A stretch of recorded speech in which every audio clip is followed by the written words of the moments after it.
Bonjour, bonjour, où sont les Gabonais? On rentre dans le live et on partage. Vous avez le titre en bas. Je vais réagir par rapport au démenti de mon frère Boom Pins, qui a réagi hier soir sur l'affaire des taxis CAM, concurrents de, ou bien pseudo, concurrents de Taxi Gab. Et le temps que vous rentrez dans mon live et que vous me fassiez signe que le son est bon, je vais me permettre de faire cet exercice pour rappeler à Boom Pins où est sa place et où est la nôtre place à nous en tant que peuple gabonais et lui en tant que dirigeant, parce que Boom Pins, c'est un dirigeant qui fait partie de ceux qui dirigent le pays en ce moment. Donc c'est une personnalité non seulement politique, mais c'est aussi une personnalité administrative.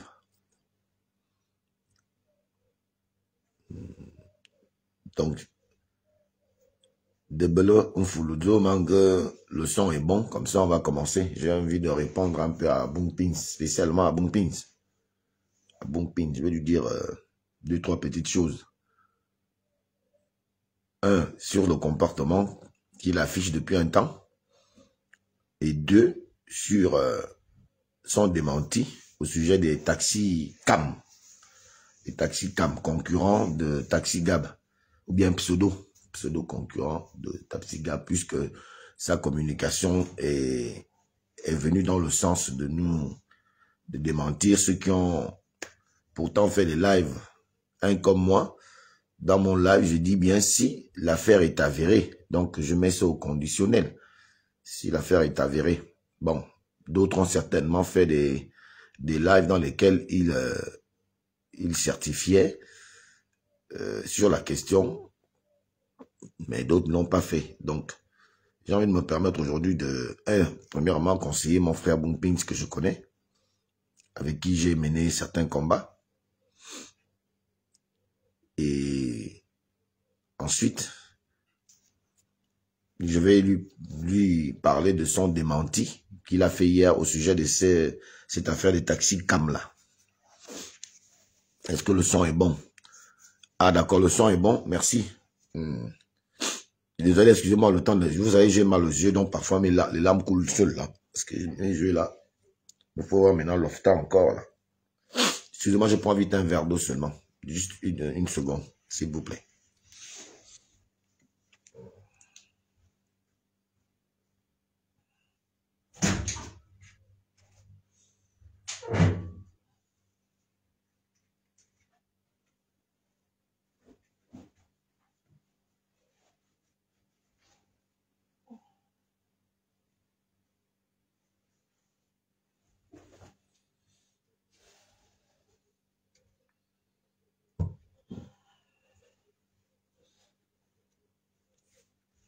Oh.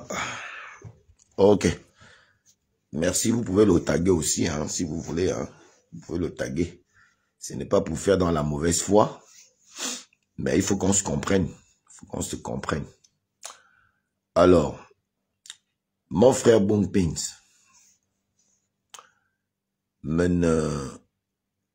Alain Gauthier Mvomo, fils de Mvomassoum Bikobian et de Nondo Germaine. Mon père, Mané Sangui Miyele et Sangui. Ma mère, Ngwanonko Djen Yadzabe Ndang. Je ne vais pas perdre de temps sur l'arbre généalogique. Je vais juste dire que je vais de faire un petit exercice qui est très important. C'est me présenter à toi, plus dans le cadre amical, où tu m'appelles seulement Alain Gauthier. Oh Gauthier, comment tu vas Gauthier?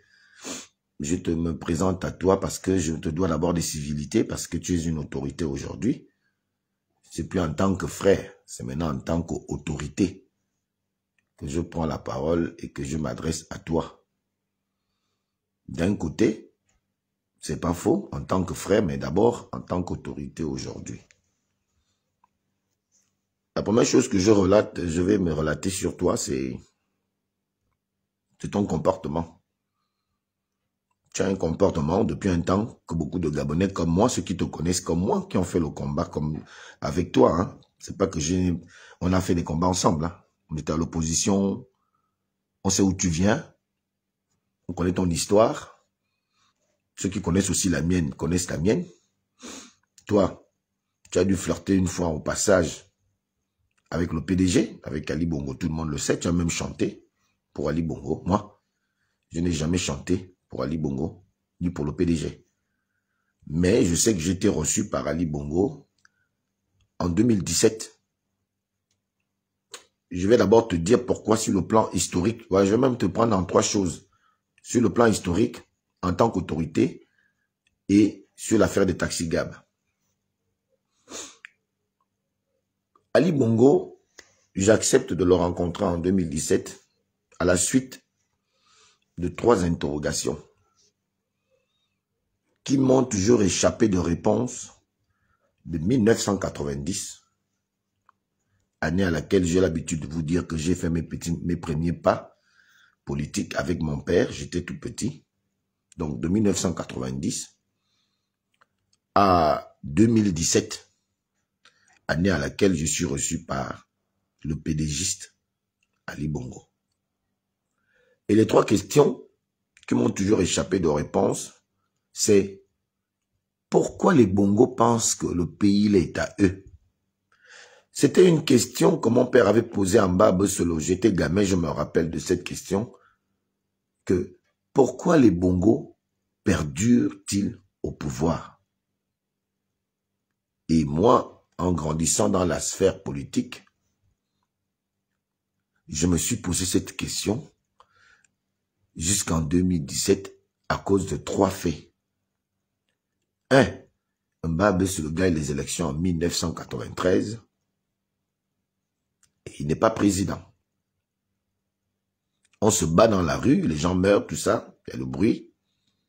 Omar Bongo est vainqueur et reste président. Bon, ça peut arriver. Ensuite, on arrive avec les Mamboundou. Et bien entendu, Mamboundou gagne les élections. Omar Bongo est déclaré vainqueur. Il est président. Les gens vont dans la rue. On se bat, on essaie d'insister. Malheureusement, encore une fois de plus, Omar Bongo reste président. On arrive avec André Bobam. La suite, vous la connaissez. Et on arrive avec Jean Ping. Ça fait 4 étapes que moi, j'ai vécues sous l'opposition qui ont suscité une interrogation. La même interrogation que mon père fut posée en bas dans son temps, que pourquoi l'opposition, on gagne les élections et on n'arrive pas à s'asseoir sur le fauteuil présidentiel. Voilà que les années plus tard, moi-même le fils d'Mvoma-Soubi Kobian, je commence à me poser la même question. Ça fait quand même 4 élections qu'on fait. Le président que le peuple choisit, il est largement vainqueur des élections, mais il ne s'assoit pas au fauteuil. Pourquoi? Et généralement, quand les Gabonais vont à la rue, on ne dépasse pas 4 jours de résistance. C'est toujours au bout de 3 jours, la résistance meurt.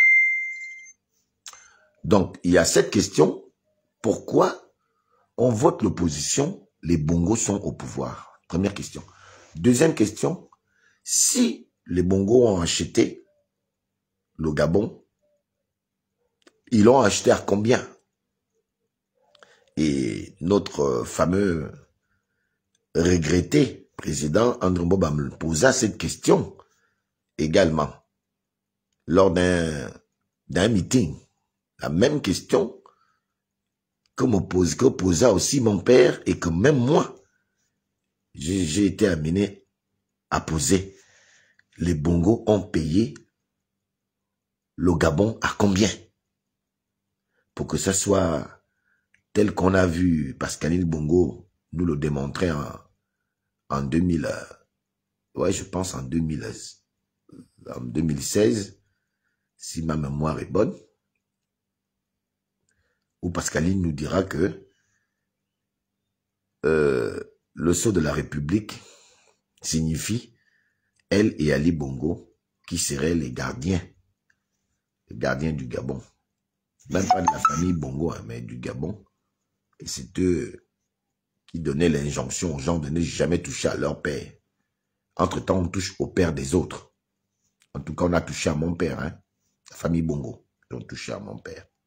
Et moi-même, ils m'ont touché. Et beaucoup de Gabonais. Alors, dans cette interrogation, on se demandait si les Bongo avaient acheté le Gabon. Ils l'ont acheté à combien?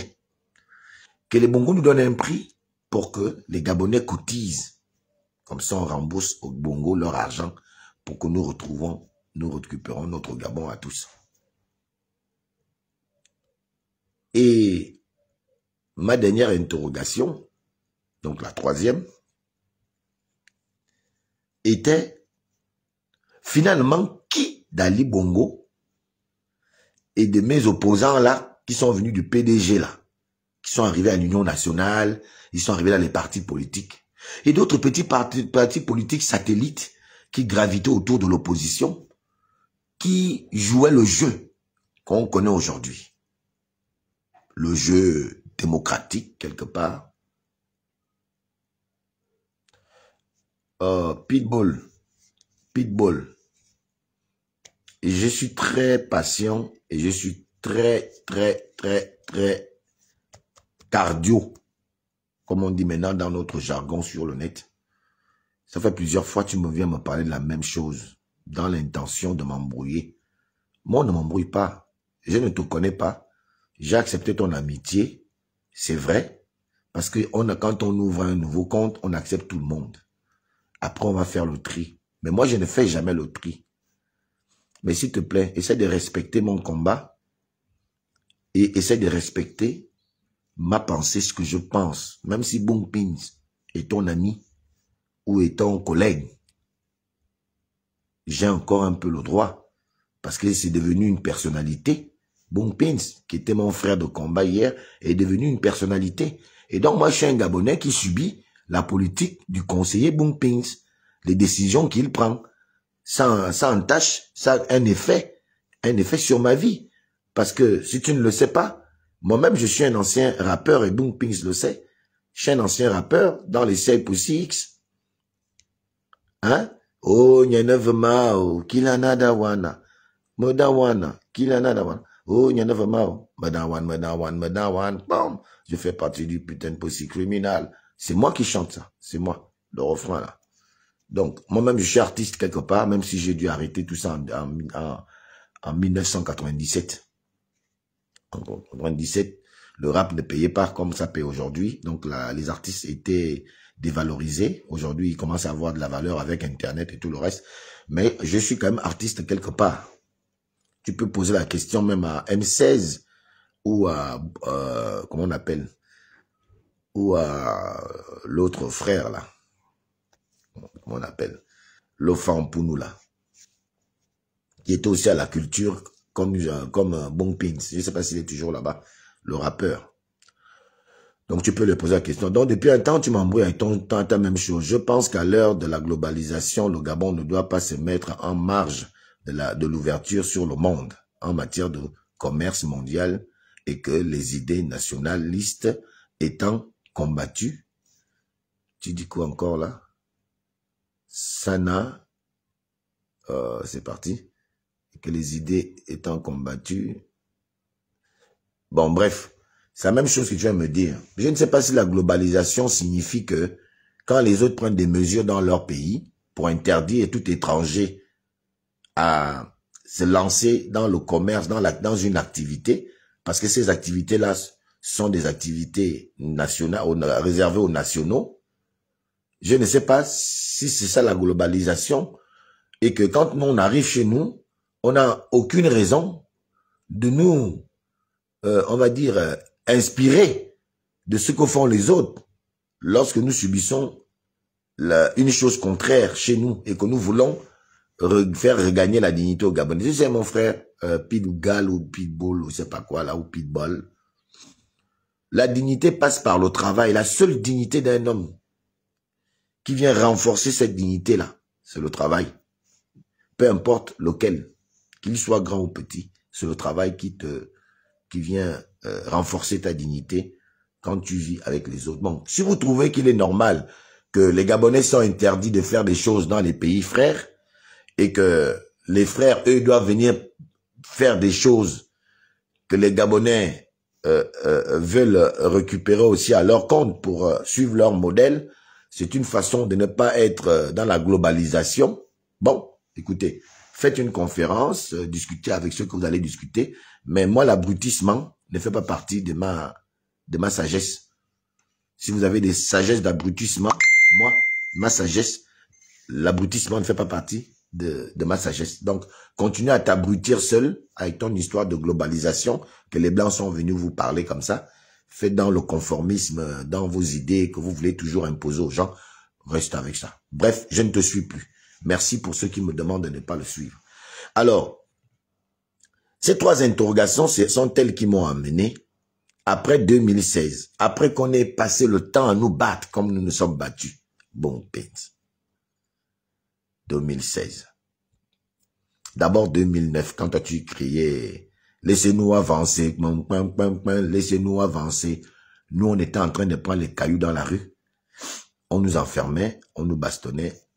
On prenait des risques de se faire tuer et tout ça par le même pouvoir de « Laissez-nous avancer, laissez-nous avancer ».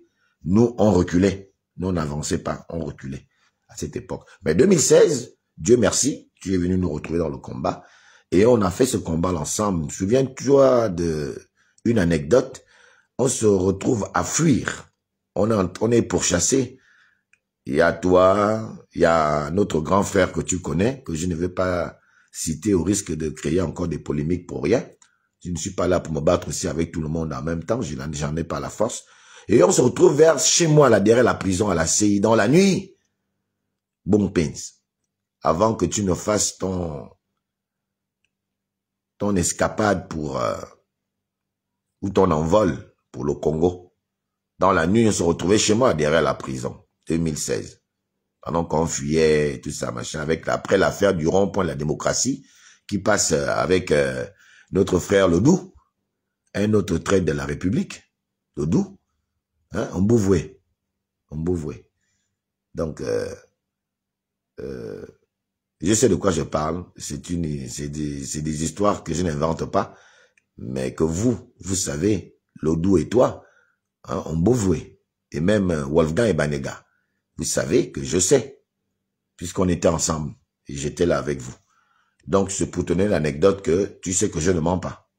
Et on a fait ce petit combat 2016 ensemble. Et, à la suite, quand toi tu es parti au Congo, en fuyant, moi je suis resté là, et pourtant, ce grand frère, que j'étais le nom par discrétion, et moi étions aussi recherchés au même titre que toi. On avait tous l'information qu'il y a des noms, on va nous arrêter, tout ça, machin. Mais toi, tu as eu, je sais pas par quel extraordinaire, même l'avoir, l'argent, tu es parti au Congo.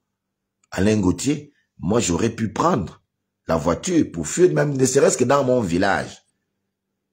Ça me coûtait moins cher. Dans mon village, à Mié-les-Sangui, chez mon père. Et à venir attendre que les escadrons de la mort viennent finir avec moi dans mon village. C'était facile que dès qu'ils me tuent, je suis déjà dans mon village, ça va faire moins de dépenses à mon père vieillissant, qui n'a plus assez de force. Au moins, il m'enterrait directement au bled, une bonne fois. C'était pour moi une façon de faciliter mon père. Mais je n'ai pas fui. J'aurais pu avoir des possibilités de fuir, j'ai pas fui. Moi, je suis resté à continuer à me cacher à faire le combat comme on dit chez les, on les appelle comment là? Comme on dit chez les gars là. J'ai continué dans le maquis, comme disent les gars là, on les appelle comment, les portoricains ou je sais pas quoi là. En tout cas, les gars, le Che Guevara, comme le Che Guevara avait fait, faire le combat dans le maquis. On a fait ça.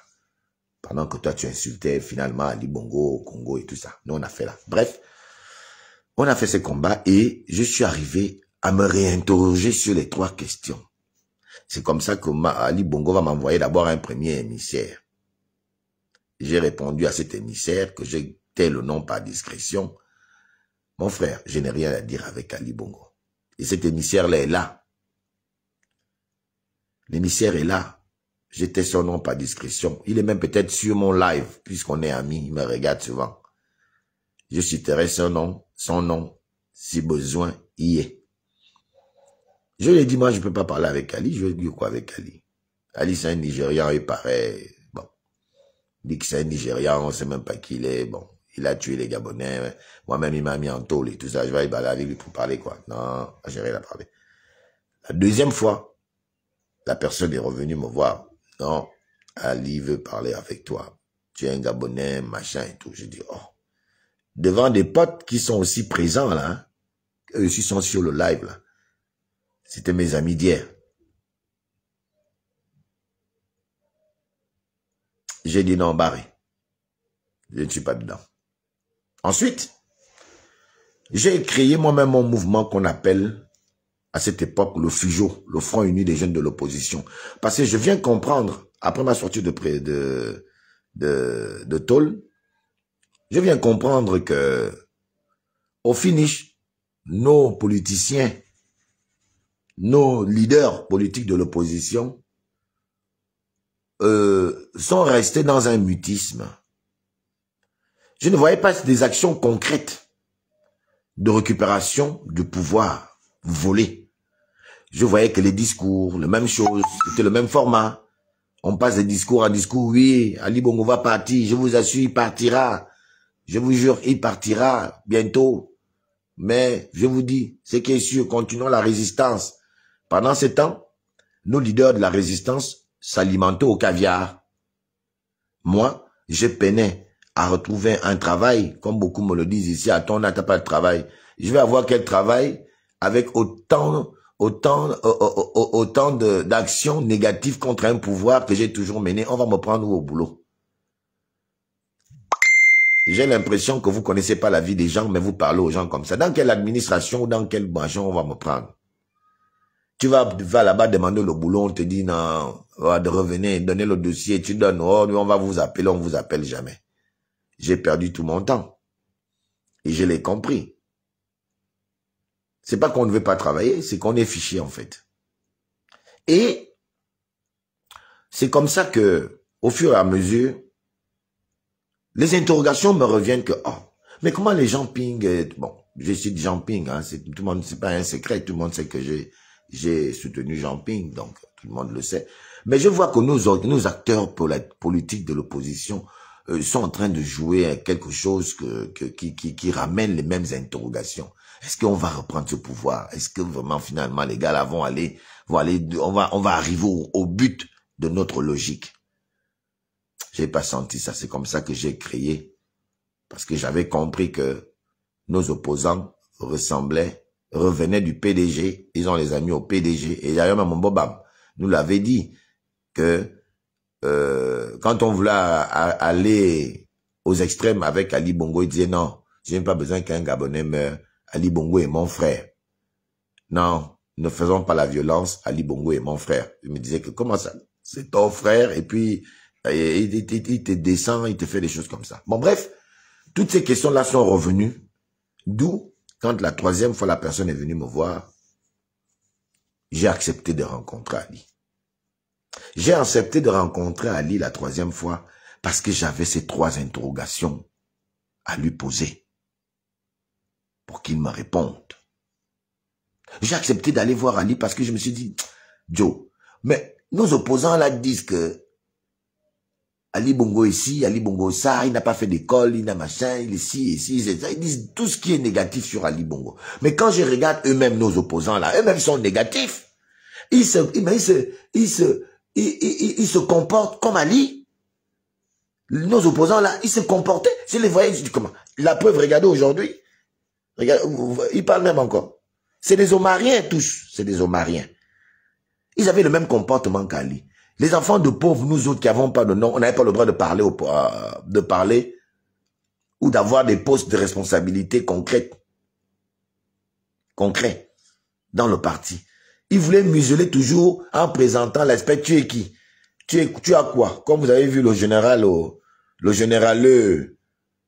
Onkumu Ofula. Vous voulez faire. On parle d'éducation. Lui vient nous parler de maison. On parle de culture, lui vient nous parler de voiture. Vous voyez, toujours dans l'incongruité, dans l'embrouille. C'est que tu n'arrives pas. Non, les gens te présentent que tu n'es rien ici, c'est moi qui paye ici, c'est moi qui paye ça. Mais en attendant, qui va dans la rue, quand il faut contester, quand il faut aller dans les sorties du parti, qui va chercher les gens pour que vous ayez du monde? Vous voyez, les gens vous présentent l'aspect de l'argent, toujours l'argent. C'est l'argent qui vous présente pour avoir raison sur vous. Mais moi, ce genre de personne ne peut pas avoir raison de moi. Ma pauvreté me va. Qui vous a dit que ma pauvreté me dérangeait? Ma pauvreté me va. Je rêve pas d'être riche. Mais si jamais ça arrive, c'est que Dieu l'aura décidé. C'est Dieu qui décide pour chacun d'entre nous. Les riches, les pauvres, etc.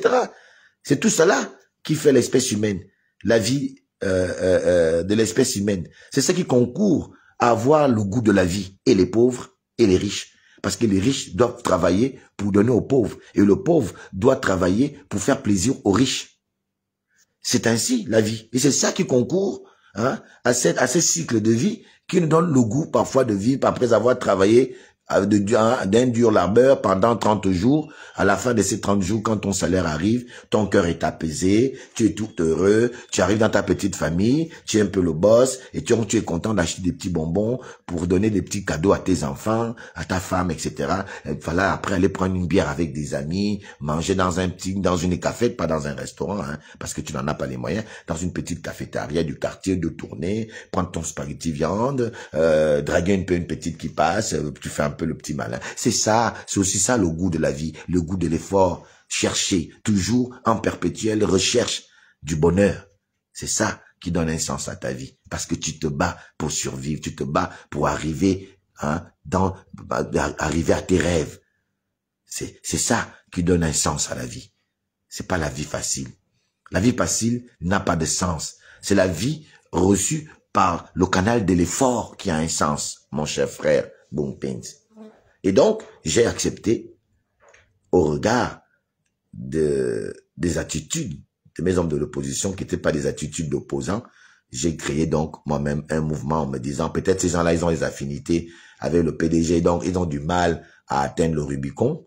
Bon, nous les jeunes, on se bat souvent pour eux, on va en prison pour eux. Pourquoi pas être nous-mêmes acteurs politiques, acteurs? Je suis l'un des premiers acteurs politique de ma génération, ou sinon activiste, puisqu'on était sur les réseaux sociaux maintenant un peu, qui a commencé à penser être moi-même acteur politique. J'ai créé le mouvement Fujo avec quelques compatriotes, mais j'étais au devant de la scène de cette réalisation historique. J'ai créé le Fujo, le Front Uni des jeunes de l'opposition, un mouvement dont le nom a été proposé par Isaac Abarobian, qui est un frangin. Il est sangui comme moi, mais il a la diaspora.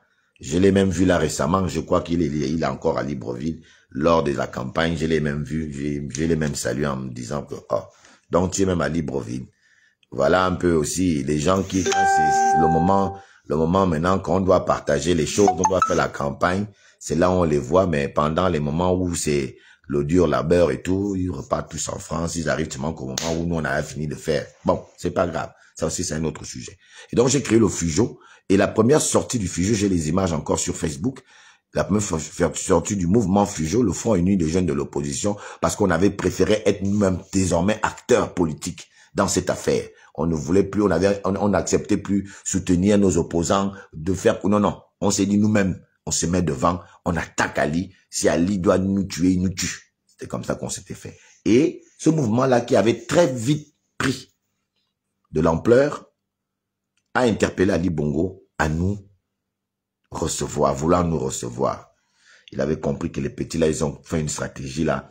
Non, la stratégie là, si les petits là ne sont plus contrôlés par mes gens de l'opposition là, ça veut dire que là, c'est pas bon. Faut pas qu'on laisse vite grandir ça. Donc, il fallait vite tuer ce mouvement de jeunesse par les jeunes, pour les jeunes, qui était le Front uni des jeunes de l'opposition. Ils ont commencé à envoyer leurs enfants pédégistes, les petits serpents pédégistes là, hein, à nous infiltrer, à venir nous contre-attaquer sur le net.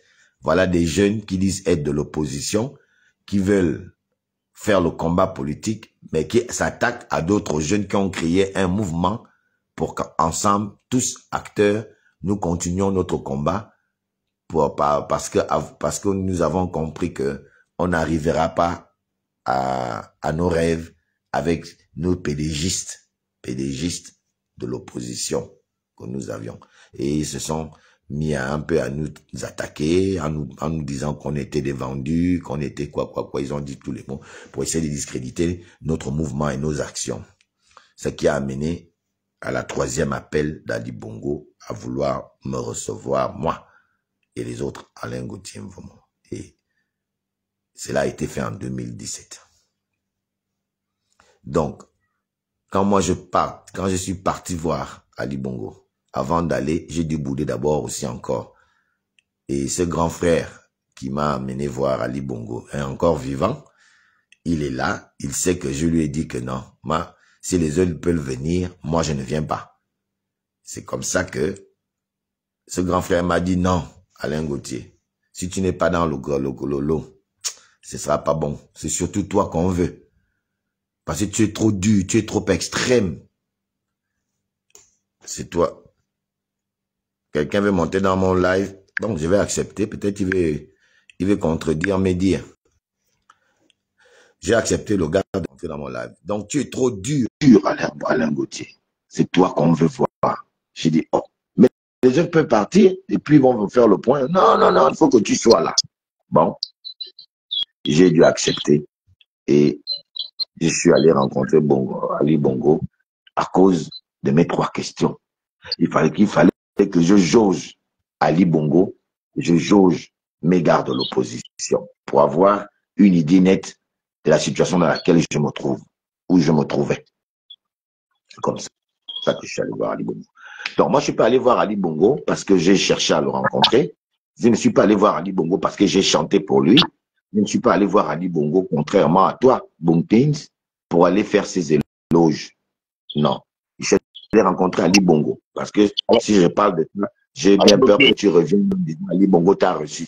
Donc, je dis déjà pourquoi, dans quel cadre j'étais reçu par Ali Bongo. Oui, allô? Oui, allô, bon, c'est Jamal La République. Ouais, je suis dans un direct assez sérieux, donc Jamal, j'étais pris parce que je croyais que quelqu'un avait demandé. Vas-y, parle. Bon, je vais un peu mettre un peu, peut-être certaines choses au clair pour le direct dont j'ai regardé le truc de Bullsping et en regardant sur le truc parce que vu que tu en parles également de ça, j'ai vu sur ton titre. Bon, lorsqu'on apporte un démenti de ce que X ou bien Y peut dire, il faut qu'on apporte le démenti à ce que ça soit clair dans la tête des Gabonais.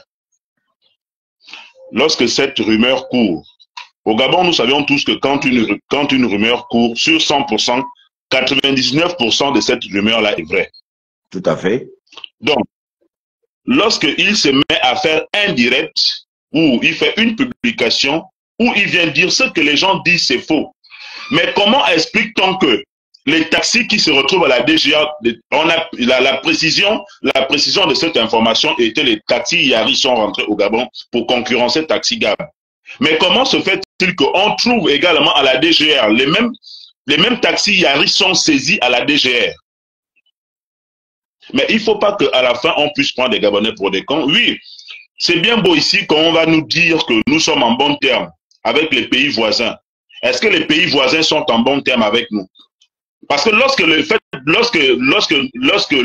ce pays voisin qui a ses habitants et que ses habitants viennent détruire la jeunesse gabonaise en vendant de la cocaïne, qu'est-ce qu'il explique à cela? Qu'il apporte également le démenti que les gars, les gars de la PJ qui ont attrapé les gars qui vendent les livres à la gare routière, que cette arrestation également est fausse et qu'il met également en doute nos enquêteurs. Comment des gens sortent souvent des choses de leur bouche juste parce qu'ils veulent faire plaisir au président au président de la République.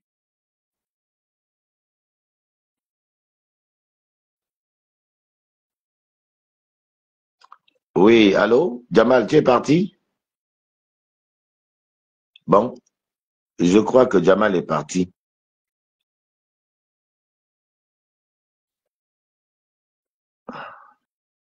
Allô, Jamal? Bon, faites-moi signe. Est-ce que le son passe toujours? On va donc continuer. Bon, voilà. Donc, moi, c'est dans ce cadre-là que je m'avais voir Ali Bongo. Parce que je suis allé poser la question à Ali Bongo. Ali Bongo, oui, quand il m'a rencontré. Parce que je ne comprenais pas les habitudes de mes opposants. Je sais que c'est long, hein, mais c'est important que je vous dise ce que je veux, parce que vous allez comprendre après quand je vais maintenant parler à mon frère Boumpi. Parce que généralement, quand tu viens conseiller quelqu'un, eux, ils pensent que tu les attaques ou que tu es jaloux d'eux. Oh non, vous êtes des jaloux. Comme je suis déjà avec le président, il me fait la jalousie. Voilà, maintenant mon frère m'attaque. Je ne t'attaque pas, oh, frangin. Non, je te fais un rappel à partir de l'histoire vécue avec toi et de nos rencontres, la manière de notre rencontre avec Ali Bongo, la manière que tu as rencontré Ali et la manière que moi j'ai rencontré Ali, pour montrer déjà la différence, hein, entre toi et moi qui est dans cette affaire du combat de la résistance. Quand je vois les gens mettre les photos là où tu parles fort, là, c'est bien. Ça donne l'impression que les gens là, vous avez préparé ça d'avance parce qu'après il faut montrer les vidéos. Tu ne me verras jamais montrer une photo d'Alain Gauthier là où je suis en train de faire quoi que ce soit dans ce combat. Et pourtant, j'ai toujours été en tête avec d'autres compatriotes de tous les combats. J'ai mené des hommes au front.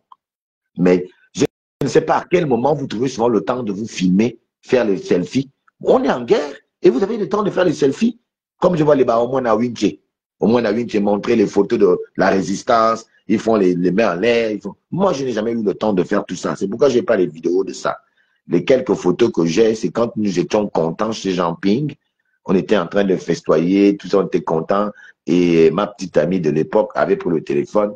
Elle était contente. Quand on a déclaré qu'Ali Bongo s'en va, que Jean Ping finalement a gagné. Vous vous rappelez, c'était moment-là, on était tous au QG. C'est là où les gens ont profité de faire les photos. En temps de guerre, moi, je n'ai pas le temps de faire les photos. Je suis en guerre.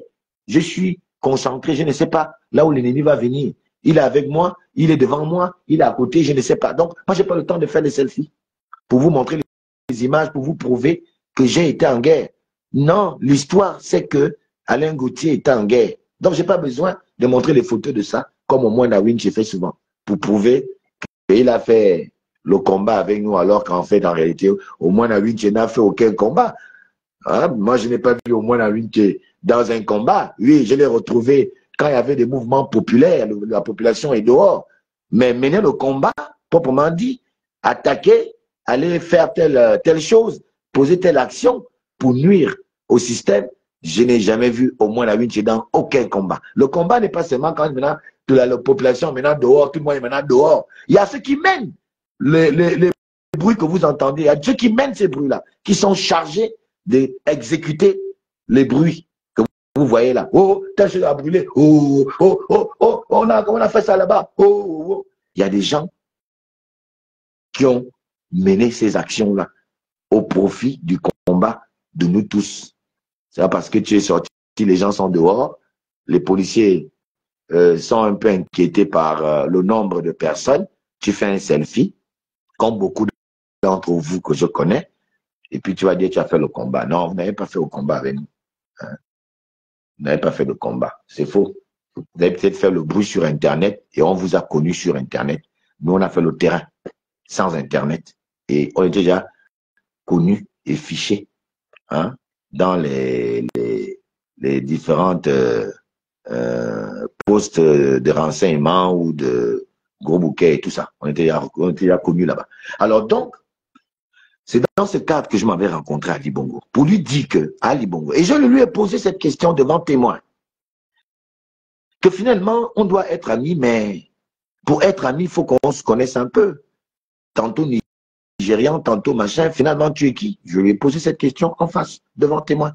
Et je lui ai posé la question, pourquoi vous êtes au pouvoir? Pourquoi vous êtes là, vous insistez? Je lui ai posé ces trois questions qui me taraudent l'esprit depuis des années. Pourquoi les opposants n'atteignent pas la zone rouge? Comme Alain-Claude Bilibi le disait souvent. Ah, ils savent que ils ont une limite. Alain-Claude le disait, hein, autant d'André Mbobam et autant quand il était dans son pouvoir, Alain-Claude Bilibi.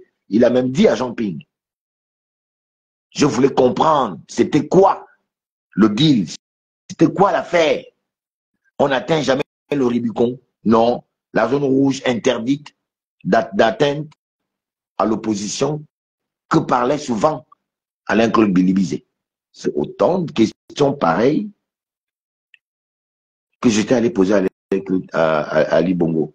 Et en même temps dire à Ali Bongo que, mais tes frères disent de toi ça. Mais ils sont qui? Eux là, dis-moi vrai, comme ça on sera amis. On sera amis. Si tu me dis la vérité sur le comportement de mes opposants là, on sera amis.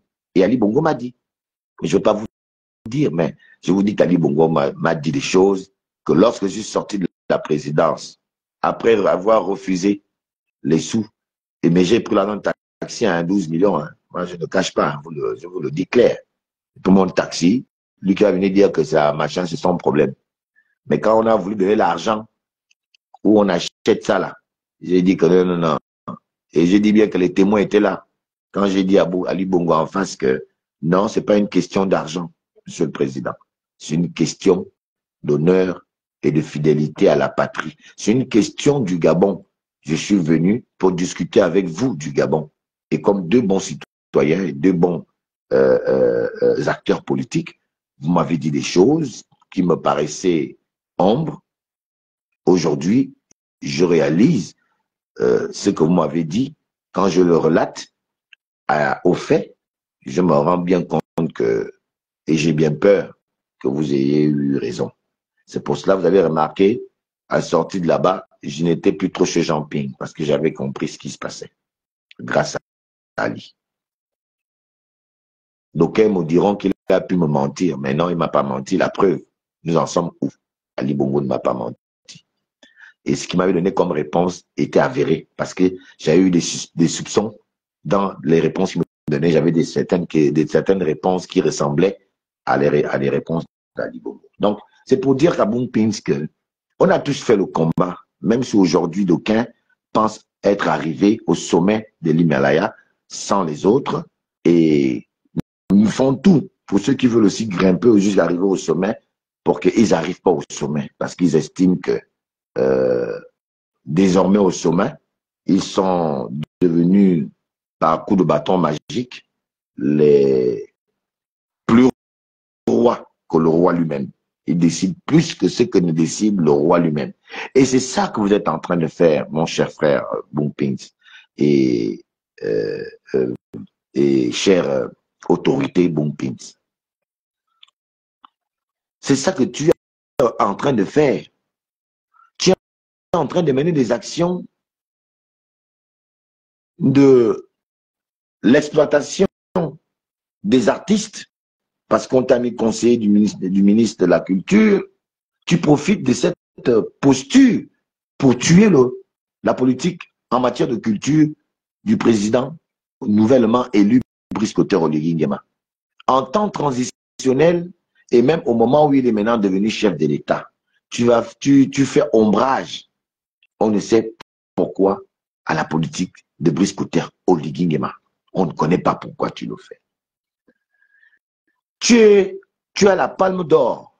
Ça, c'est d'abord au niveau du comportement. Là, je t'ai fait l'historique pour pas que tu viennes dire que mais Ali Bongo aussi t'a reçu.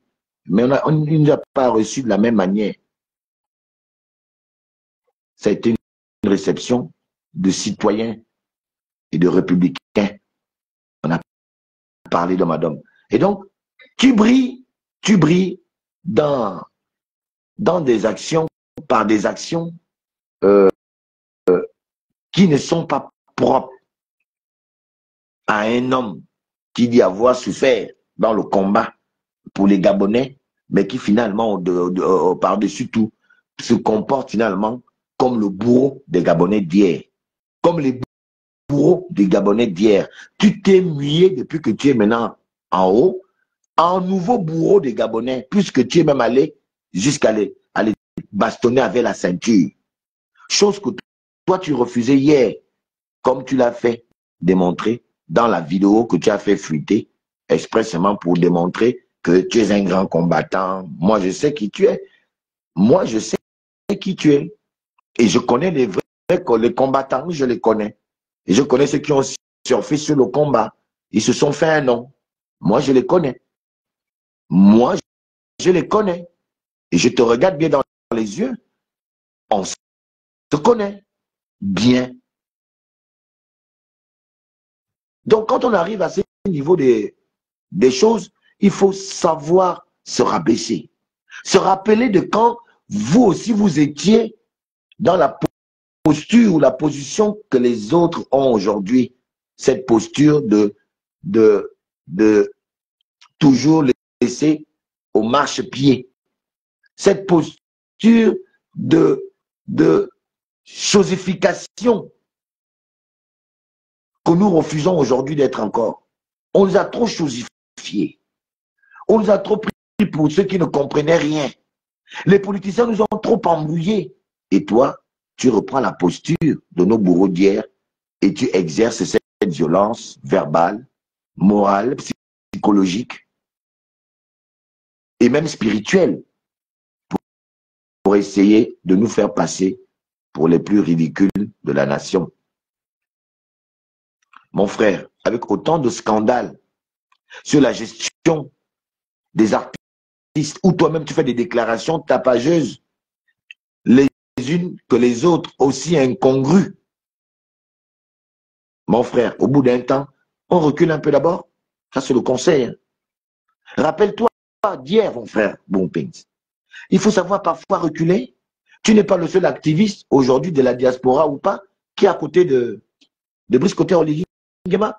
Qui vous dit que le fait que Brice Koté Oligui Nguema apprécie votre compagnie fait de vous des hommes, comme avait dit l'autre, des envoyés intimes, des messagers intimes de Brice Koté Oligui Nguema? Qu'est-ce qui vous fait croire que parce qu'il a fait le choix de vous confier certaines responsabilités, ça vous confère le droit aujourd'hui d'avoir les mêmes réactions que ceux pour lesquels nous avons été tous contre hier? Parce qu'ils avaient des agissements qui n'allaient pas avec le concept que nous avions pour la citoyenneté et pour la République. Avec autant de scandales, mon frère, à un moment donné, tu recules un peu. Tu recules un tout petit peu. Rappelle-toi que tu étais avec nous là. Tu revendiquais aussi le respect comme nous revendiquons le respect aujourd'hui. Je te parle de respecter. Vous n'êtes pas les seuls à avoir fait quoi que ce soit dans ce pays. Nous sommes des milliers à avoir fait ce que vous avez fait. En quoi aujourd'hui, dès que les Gabonais veulent parler quelque chose, tu viens, tu coupes. Avec autant de scandales. L'affaire des permis, tout ça là, ça ne te dit rien. Tu insistes à toujours vouloir montrer aux gens que voilà, tu es en haut. Non, mon frère, tu n'es pas en haut là. Tu es sur une branche d'arbre qui est en train de se fissurer à la lueur du poids de tes erreurs. Mais le poids va finir par casser la branche sur laquelle tu es assis. Si tu continues ainsi, ça va se casser et tu vas tomber. Il faut te ressaisir, mon frère Bompings, Pour arriver à l'affaire des taxis cam, tu veux venir défendre les taxis cam, pourquoi? Même si c'était faux. Même si c'était faux. En quoi tu viens nous raconter tes élucubrations indigestes? Je trouve ça indigeste de ta part de vouloir te présenter toujours en donneur de leçons, en moralisateur, à l'oracle. À l'oracle. Non, mon frère, tu n'as pas des idiots devant toi. Tu as des gens qui sont allés un peu à l'école. Tu as des gens qui te connaissent, qui connaissent la qualité de ton combat, qui connaissent ce que tu as pu faire et que tu n'as pas pu faire, qui connaissent tes limites. Comme toi, tu connais aussi les limites des autres, certainement. Il ne s'agit pas de clash, il s'agit de rappel à l'ordre, frère. Parce que quand nous tous, on va sortir maintenant pour faire les clashs, ça ne va pas être bon, ça ne va pas être beau, ça ne va pas être responsable. En tout cas, moi, j'ai choisi la voie de la sagesse. J'évite les clashs, j'évite aussi même parfois de m'énerver. Je vais essayer de calmer. On m'a trop dit, Alain Gauthier, il est comme ça, il est comme ci, alors que c'est à cause des actions que vous posez devant moi qui me rendent parfois vénère. Bon, pins. Si vous jugez, quand je dis vous, c'est vous la République. Nous sommes le peuple. Facebook, c'est notre banja. Facebook que tu vois là, c'est le banja des Boma, des Gabonais, du peuple, nous autres, les sans rien, sans papier. Parce que même les papiers, Boma, on ne les a pas. C'est les étrangers qui ont tous les papiers. Quelqu'un est venu, il a pris la nationalité, on ne sait pas quand, il a même déjà la carte nationale d'identité, que même moi, Alain Gauthier, au moment où je te parle même là, je n'ai pas. Je n'ai pas la carte nationale d'identité. Donc, nous autres là, notre banja, un peu comme au quartier, à l'université, on appelait ça l'arbre à palabre, à l'UOB là. Ça va, les étudiants allaient s'asseoir, ils parlent de leurs problèmes, tout ça. C'était sous l'arbre à palabre. C'est comme ça, nous autres, au quartier, on a des coins. Nous, on appelait ça à la CI. C'est les immeubles derrière la prison. Autour les 90 logements. Donc, le gars du Mapan, quand il est déjà, il s'ennuie à la maison, il veut aller faire le Congo-ça. Comme les femmes appellent aujourd'hui, on montait à la CI. On a tué un Malien où on peinait un coca avec un pain au chocolat. Hein, pour ceux qui fumaient, ils fumaient. Bon, moi, à l'époque, je ne fumais pas. On était assis chez le malaise, là, on faisait notre bruit. De 7 h du matin jusqu'à 18 h avant de courir, aller attendre pour suivre les Bakandi au pays des merveilles, sur les dessins animés, jeux de boy et tout le reste. C'était ça notre banja, chez le petit malien du quartier. C'est où on s'asseyait. Pain au chocolat, biscuits, on rigolait, on s'animait, on était là. C'était notre passe-temps. S'il y avait encore un petit jeu, machin là, on était là, pièce par pièce, chacun on volait les parents. C'est là où on faisait notre agora. Et donc, Facebook est l'agora des Gabonais. C'est là, ici, que nous tous, on vient balancer ce qu'on veut, on parle. Celui qui a son téléphone, il parle. Ça, c'est notre banja. Toi, tu es la République. Toi, tu es la République. Nous, on est au quartier, là. Facebook, c'est le quartier. Oh, tu as dit ça. Oh, ah bon? Oh, oui. Oh, mais la dernière fois aussi, tu n'avais pas. Oh, ok. Oh, mais hier, oh, vous avez la bagarre de tel et tel. Oh, il a boxé. Oh, non, c'est vrai? Oui. Oh, ah, mais c'était là qui a tapé. Oh, mais j'ai raté ça, c'était à quelle heure? C'est ça, Facebook. C'est là où le peuple, nous, on vient raconter tout et rien. C'est là. Toi, tu es la République. Conseiller du ministère, du ministre de la Culture, ancien artiste. Le président te dit, amène les artistes, toi tu fais au choix les artistes que tu as appelés kunabélistes. Mais toi-même, tu as été un kunabéliste. Tu as chanté, laissez-nous avancer. Est-ce que tu es bien placé à faire des reproches pour ceux qui sont allés prester au temps d'Ali Bongo? Mais que veux-tu que les artistes font? Ils vivent de leur art. Si Ali Bongo t'appelle à une prestation, tu sais qu'il a l'argent et l'ongombo. Il va aller prendre son gombo. Il va dire Ali Bongo, oh yeah, même s'il ne le pense pas. La preuve, Ali Bongo n'a jamais été élu. Il n'a jamais été élu. Pourquoi, au moment de la restauration des institutions, tu mets toujours des combats de barrières?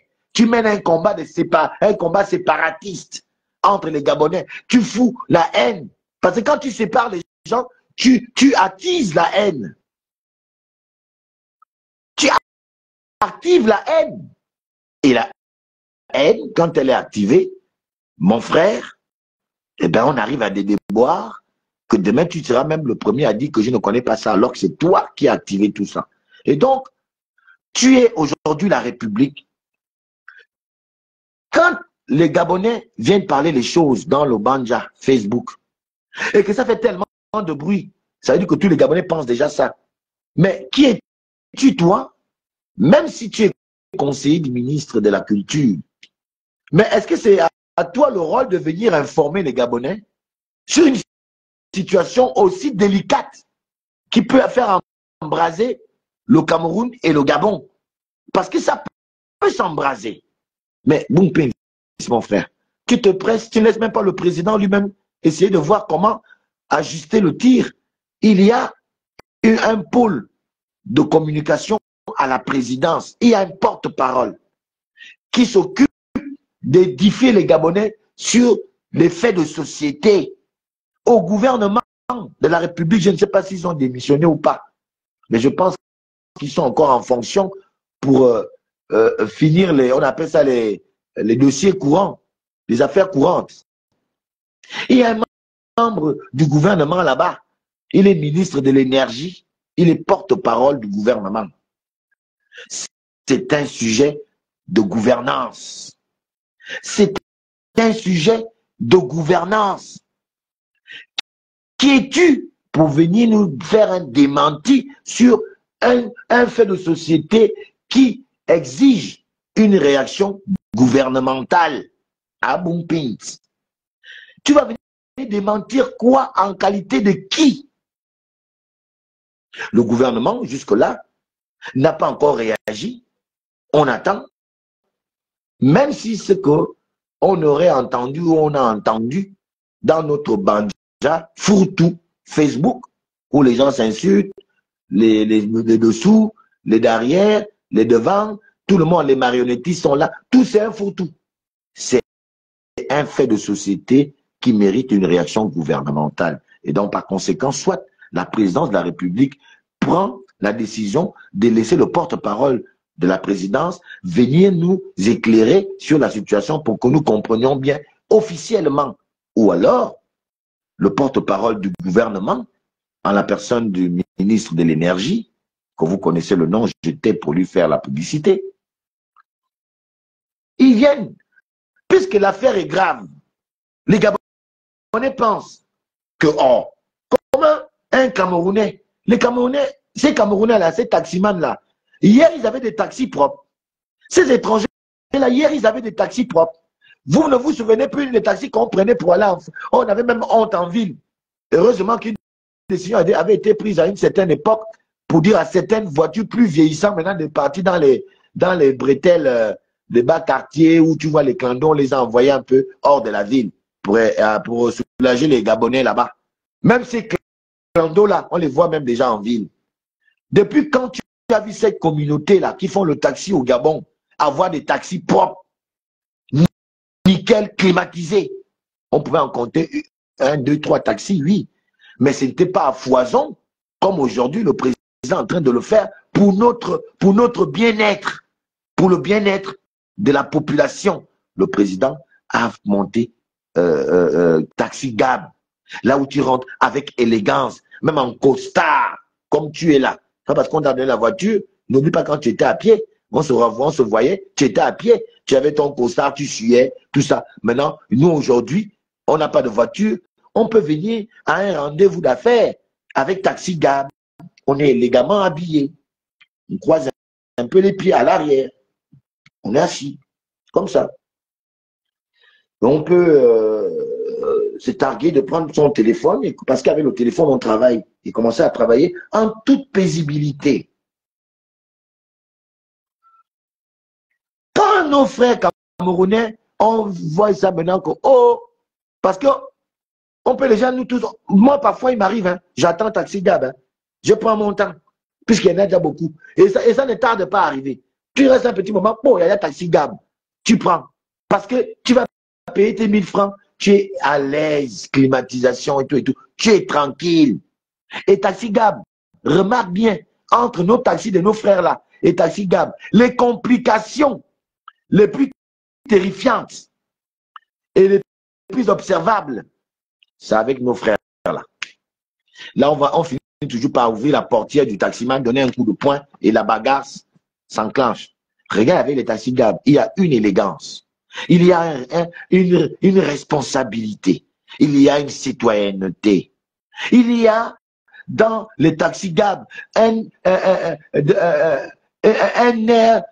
air de convivialité et d'apaisement, parce que le service du conducteur est classe. Et tu sens que avant de donner le taxi, il y a eu, on leur a fait une petite, comment on appelle ça? Un petit stage où on leur a un peu expliqué un petit, on appelle ça comment? Ah, le terme m'échappe. C'est-à-dire qu'on leur a montré comment il faut se comporter quand on fait le taxi. Il y a eu, le terme m'échappe là. Tu sens qu'il y a eu ça. Donc, c'est un projet mûrement réfléchi par le chef de l'État. Et c'est un projet, aujourd'hui, les Gabonais qui ont le taxi, ils te disent, j'ai quelques frangins. Et d'ailleurs, à la prochaine vague, j'aimerais bien que le président m'offre un Taxi Gab, ou alors ceux qui vont s'occuper de ça me donnent un Taxi Gab. Au moins, je veux commencer aussi à faire comme Jeff Blampin, aujourd'hui, qui est mon petit frère. Vous voyez, Jeff Blampin, il ne parle plus. Il a eu son Taxi Gab, il est en train de travailler, on le voit, il est tranquille. Vraiment, je profite au passage de dire à ceux qui s'occupent de ça, d'appeler Alain Gauthier Mvomo. Moi aussi, je vais prendre mon Taxi Gab, je vais travailler. Nous tous qui n'avons pas de boulot là, on va faire le Taxi Gab là. J'attends la prochaine vague. Parce que quand je vois certains frangins hier qui étaient rien, quand on se retrouve, mon frangin arrive, il est tout élégamment, il gare, il dit, oh, comment ça va, oui. Oh, mon frère, c'est comment? Il dit, non, non, je suis là, je fais mon Taxi Gab, j'ai garé, je prends un verre. Tu sens qu'il est tout content. Il n'a pas honte. Il est même en veste, hein. Il fait le taxi, il est en veste. Et moi, je suis devenu, mais putain, moi aussi, je peux faire ça. Donc, je profite au passage que la prochaine vague, qu'on me donne mon Taxi Gab, je vais aussi travailler et retrouver aussi ma dignité avec le Taxi Gab, là. Alors, donc, cette communication, ce fait de société, mérite une réaction du gouvernement parce qu'elle est exposée, la situation des taxis CAM et taxis Gab, là, est exposée, si c'est avéré, je dis bien, si c'est avéré, je continue à dire depuis mon live d'hier, si c'est avéré, elle comporte plusieurs risques. Le premier, c'est le risque de tuer le projet Taxi Gab. Parce que plus ils en achètent, plus ils sont plus nombreux, plus le projet de Taxi Gab va finir par mourir. Et il va être noyé. Quand on sait que le président a promis que si les Gabonais sont sérieux, eh bien, il va finaliser par l'acte qui vient sortir le décret qui nationalise ce secteur uniquement et exclusivement qu'aux Gabonais. Et c'est le vœu de chaque Gabonais, parce que chez nos frères là, c'est la même chose. Pourquoi vous voulez nous parler de globalisation dans une décision qui émane de la volonté populaire à nous réapproprier notre pays par certaines activités qui sont des activités d'ordre républicain. Il y a des activités qui sont d'ordre républicain, républicaine plutôt. Ces activités-là, comme dans d'autres pays, ces décisions-là sont prises parce qu'il faut d'abord donner, comme on dit, à tout seigneur, tout honneur. À tout honneur, à tout seigneur, tout honneur. Priorité aux Gabonais, on parle de xénophobie, on parle de je ne sais pas quoi, je ne sais pas où les Gabonais sont allés taper les Camerounais, où ils sont allés gaspiller les maisons ou casser chez les Camerounais pour parler de tout ce que vous êtes en train maintenant de faire pour faire dans la diversion, comme mon frère, le général Le Onkumu Ofula, le général Nkumoufla m'avait fait. On parle là, vous sortez là. On dit, oh, attention, on alerte. Nous sommes des alerteurs de fait. Attention, attention. Vrai ou faux, mais attention si c'est ça. On attire votre attention. Parce que tu fais partie maintenant de l'État. Tu es conseiller au ministère de la Culture. On attire votre attention, que ce soit vrai ou faux. Que ce soit vrai ou faux. Ne viens pas nous parler comme si tu nous narguais, comme si tu voulais même t'adresser à nous autres. Parce que moi, en communication, j'ai l'impression que vous vous dites aujourd'hui, puisque vous avez formé un groupe là, avec tes gens, vous dites que, voilà, vous êtes là pour la riposte de tout. Alors, il faut choisir vos gens. Vous allez faire les ripostes. Vous allez les choisir, il faut bien choisir. Hein. Parce que votre petit groupe, même pendant la campagne, vous allez survoler partout là. On se connaît, hein. Tous, autant que nous sommes. On se connaît. Donc, si c'est dès que les activistes avant, on vient, dès que c'est nous qui avons, on apporte la lumière, c'est nous qui connaissons, vous connaissez quoi? Si on part activiste par activiste, qu'est-ce que vous connaissez? On s'assoit un peu nous tous. Moi, j'amène 5 vrais activistes. Vous venez aussi à 5, on s'assoit, on met les télévisions. On se pose chacun la question, bon, quand il y avait eu telle chose, tu étais, oui, qu'est-ce qui s'est passé? Comment ça a commencé? Vous pouvez relater certaines choses qui se sont faites dans le pays, là, le mouvement et tout ça. Vous pouvez relater où ça s'est fait, où ça s'est passé, où ça s'est réfléchi. Je suis sûr que vous ne pouvez pas. Vous ne pouvez pas. À part, on m'a dit, oh, ah ouais, moi je suis en France, c'est vrai, hein, mais nous tous on a les parents au Gabon, mais tu es sûr que ton parent était dans la vérité quand nous on était en train de conspirer contre le pouvoir Bongo. Quand nous on conspirait, et je connais ceux qui ont conspiré, vrai. Je dis bien vrai. Parmi vous, il y en a qui ont conspiré une fois en passant en 2016, mais il y en a qui conspirent depuis 1990, depuis 1993, depuis les années 90, il y en a qui conspirent, et qui conspirent vrai, pas dans le téléphone, dans les actions, les tracts, allez jeter les tracts à Gare Routière le matin, le gouvernement arrive, le gouvernement de Bongo arrive, les tracts sont partout, l'information est passée dans la population, il n'y avait pas le téléphone. Moi, j'ai jeté les tracts dans les villes. Tôt le matin, 4h, 5h, tu vas à la gare, tu balances les tracts partout. Quand les Gabonais arrivent le matin, ils trouvent les documents au sol, oh, ils vont lire. Oh, le message est passé. On était dans le maquis. Le maquis. Advienne que pourra. Quand il y avait ce temps-là, vous n'étiez pas là. Moi, j'étais là. Donc, ne venez pas faire croire aux gens que vous êtes les meilleurs combattants, vous avez tout fait et que nous, on n'a rien fait. Non, personne ne peut avaler ça. Seuls les enfants nés d'hier en politique, 2009, 2016, c'est eux qui pensent que c'est vous les Kinda. C'est normal. Ils viennent connaître la politique 2009. Mais est-ce qu'ils se rappellent de 1990? Est-ce qu'ils se rappellent de 1993, 1994, 95? Est-ce qu'ils se rappellent de ces années-là, 98? Je pense qu'ils ne se rappellent pas. Mais nous, on se rappelle. Et on sait. Donc, quand tu viens parler aux gens, essaye d'un peu d'être courtois. Ne fais pas semblant d'être courtois. Et sois précis. Dans ta communication, tu parles à nous autres. Tu parles à moi. C'est pourquoi moi aussi je te parle. Parce que j'ai fait partie de ceux qui ont parlé de cette affaire des taxicabs. Non, des taxicabs. Taxicabs. Parce que je pense que c'est une concurrence, que ce soit avéré ou pas. Aujourd'hui, je trouve que la modernisation aujourd'hui des véhicules de taxi, de ces frangins-là, alors que hier, ils avaient les moyens de le faire. Ils n'ont pas voulu moderniser ces secteurs avec des véhicules aptes, jolis, dans la ville.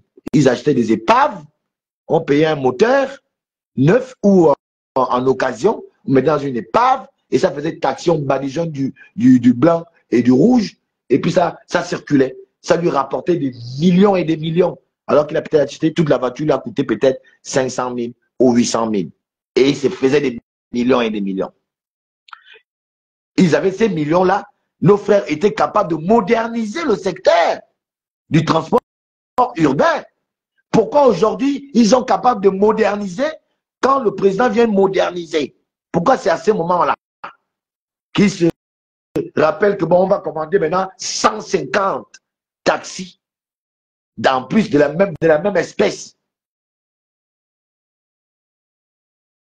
Et quand nous on crie à l'aide à notre projet porteur de travail pour les Gabonais, vous ne pouvez même pas nous donner le droit de quand même dire qu'on ne veut pas. Même ça, vous nous refusez ça. Puisque s'ils font, ils vont donner ça à qui? Les 150, ça fait 150 travail à les expatriés. Au détriment des Gabonais, ils ne prendront pas des Gabonais. Les 150 véhicules vont être aux mains de leurs frères expatriés. Est-ce que ce n'est pas ça de la concurrence qu'ils sont en train de faire? Est-ce que quand ces taxis-là, même si ce n'est pas ce qu'on pense, vont être aux mains de cette communauté camerounaise, de cette association, est-ce qu'ils vont prendre qui comme chauffeur? Il y a encore l'affaire brûlante d'hier de Faubert. Il nous a intoxiqué au coca. Moi, je suis un buveur de coca. Voilà encore que des Camerounais, toujours les Camerounais avec leur tête dure. C'est des cousins germains. On vit tous ensemble à la frontière. Oyem, Bitam, Mindik. On vit tous là. On se connaît. C'est des têtes dures. C'est des gars qui ont le sang aux yeux. Et même ils disent que le continent, nous sommes le continent. Les gens vont même jusqu'à représenter leur pays comme étant le continent. Toi, tu n'as pas peur des gens là. Tu les laisses pénétrer le projet et vous dites que vous sécurisez la politique de Brice Côté Oligui Nguema. Enfin, finalement, vous êtes sûr qu'on vous le protégez. Ah, moi, je commence à en douter. Où est la xénophobie?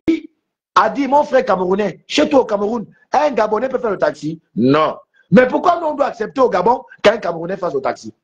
Le principe de réciprocité, on n'en a pas droit. Pourquoi? Donc on tue les Gabonais au Cameroun et nous on n'a pas le droit de tuer les Gabonais ici, les Camerounais. C'est ça que vous voulez faire comprendre. C'est ça la restauration des institutions qu'en réalité vous voulez nous apporter. Mais donc finalement vous avez donné raison à ceux qui nous ont dit d'avoir peur, de faire confiance à Brice Côté Oligui Nguema. Vous avez donné raison à ceux qui nous disent que vous avez crié, vous ne connaissez pas. Vous allez leur donner raison parce que vos attitudes ne sont pas conformes à vos exigences d'hier, à votre discours d'hier. C'est complètement, je ne sais pas comment dire. Donc, venez nous dire ça, comme si nous on ne connaît pas, il n'y a que vous qui êtes au Gabon, nous ne sommes pas au Gabon en fait. Vous entendez, nous on n'entend pas. C'est vous qui entendez, c'est vous aussi qui avez le droit de dire, et puis tout le monde dit oui, amen. Oh, mon frère, comme bon pit, nous ne sommes pas à l'église. Nous ne sommes pas à l'église où dès que le prêtre termine, il dit amen, tout le monde dit amen. Non, on n'est pas à l'église. Nous sommes dans la société gabonaise, en pleine démocratie, en plein libéralisme d'opinion, où les inventions sont possibles, où les adaptations sont possibles. Nous sommes en plein État. Nous sommes en pleine République. Et la République est composée de ces facteurs de liberté, de libération des âmes, de ces facteurs de droit qui prend source sur le droit international, d'accord, mais qui a quand même toute sa composante au niveau plutôt de la République dans laquelle nous sommes tous. C'est pour cela que nous sommes tous des citoyens avec les mêmes droits de citoyenneté. Tous des citoyens avec les mêmes droits de citoyenneté. Ah bon,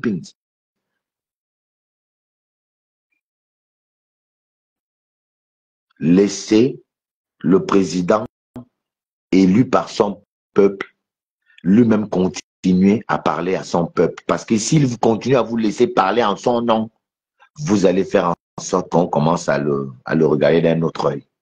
Parce que vous ne savez même pas parler en son nom. Vous n'avez pas l'humilité que vous devriez normalement faire montre pour espérer continuer à garder nos cœurs. Vous savez, entre la recherche du pouvoir et maintenant on dit comment? Entre la recherche du pouvoir et la conservation du pouvoir, c'est deux choses. Bon, Pence, si tu ne le sais pas, vous devriez maintenant conserver le pouvoir de Brice Kotter Oligui Nguema. Si c'est comme ça, là, je vous assure que vous n'allez pas faire long feu. Vous ne ferez pas long feu. Hein. Tu as vu dans ta vidéo comment tu t'es posé devant les militaires, non? C'est comme ça que nous, on va se poser aussi devant les militaires. Parce que quand on va dire aussi que c'est bon, là, hein, on dira aussi c'est bon, comme vous nous avez dit. On va aussi dire c'est bon, que c'est bon. Quand on va dire ça, ça va être bizarre. Et tu sais que ça va être bizarre. Pour l'instant, nous savourons encore la victoire de notre candidat qu'on aime beaucoup, qu'on a l'intention d'accompagner. N'amenez pas le bruit. Ce septennat-là doit être le septennat du repos des combattants que nous sommes. Le septennat, après avoir passé pratiquement 30 ans, 25 ans, 20 ans, 10 ans, 5 ans pour certains, on a besoin de ce septennat-là. Oh là là, là, on se repose. Pas de bruit dehors. Pas de bruit.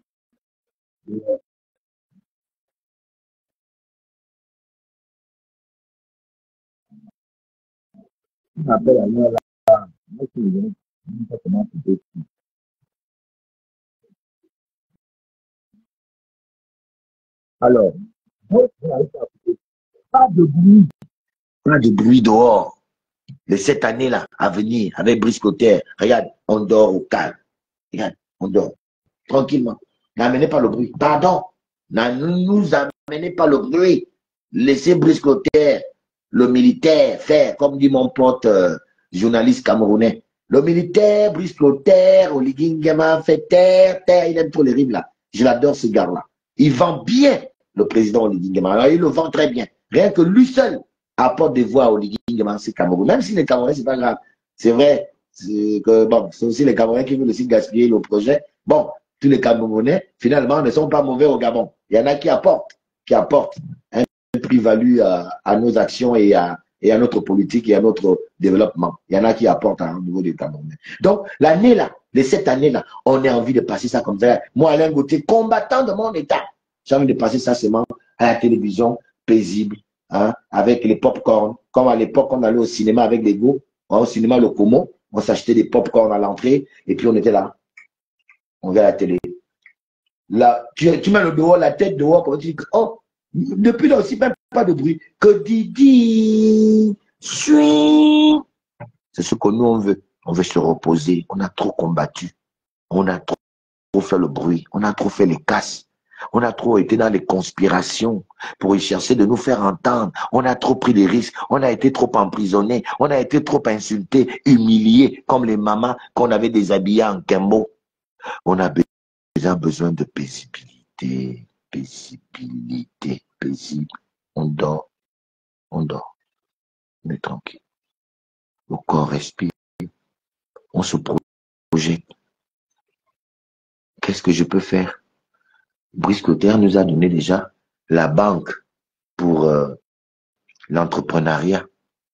On peut aller faire les projets pour espérer avoir un soutien de la banque. On réfléchit. Comment monter un projet? On arrive. Si la banque est correcte, on te donne ton argent, tu crées ton mouvement. Et le matin, tu commences tes activités. Tes enfants mangent, c'est tout.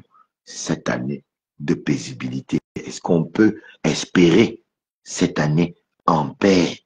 En paix, on a été 99%, 94,35% des Gabonais à donner le quitus à Oligui. non, tu as trop bien travaillé, hein, frangin.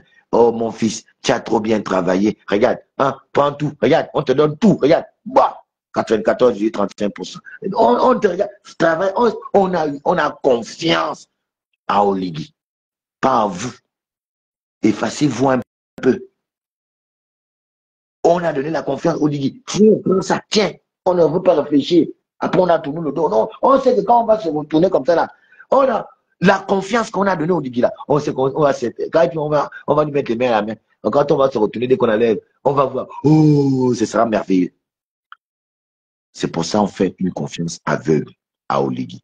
Parce qu'on croit qu'Oligui, avec les 2 années de transition, la façade de Libreville a complètement, pas complètement, a un peu changé. S'il a 7 ans de travail, pendant qu'on va lui confier tous les leviers, avec toute la confiance, on a tourné le dos. On dort paisiblement. C'est lui qui va nous réveiller que bon, j'ai terminé, hein. Regardez maintenant mon travail. Quand on va se retourner comme ça, là, on va se faire waouh. Donc, de grâce, mon frère, et la stature d'un homme d'État, d'un politicien. Essaie de te faire une ossature d'un homme public qui ne sort pas pour dire des bêtises, mais qui sort pour dire des choses qui font réfléchir les Gabonais, qui font en sorte que demain, les Gabonais disent au président que tu ne peux pas te débarrasser de Bompens. Comme dans le match de football, quand on veut enlever Aubameyang, les gens disent que non, fallait pas enlever Aubameyang, parce qu'ils étaient sûrs qu'avec Aubameyang, le but peut rentrer. Tu dois être un Aubameyang. Tu as tout le temps. Tu es jeune comme moi. Enfin, pas jeune, comme dans le sens que vous le prenez. Quand je dis jeune, c'est-à-dire que nous sommes de cette génération, parmi les vieux, les grands, nos vieux là, nos papas, qui avons tenu bon. Aujourd'hui, on est en train de nous faire confiance. N'allons pas tuer la confiance que le président a pour les jeunes. Il y a trop de bruit au niveau de la jeunesse. Il y a trop de bruit. Il y a trop de bruit. Évitez le bruit. Les jeunes, quand ils font du bruit, le pays bouge. Nous sommes la frange de la population la mieux outillée pour le bruit. Nous sommes la frange de la population la plus nombreuse pour le bruit. Et donc cette frange-là, toi qui es de cette branche, de cette génération intermédiaire entre les anciens et les jeunes qui viennent derrière nous, nous devons être des exemples capables de remodeler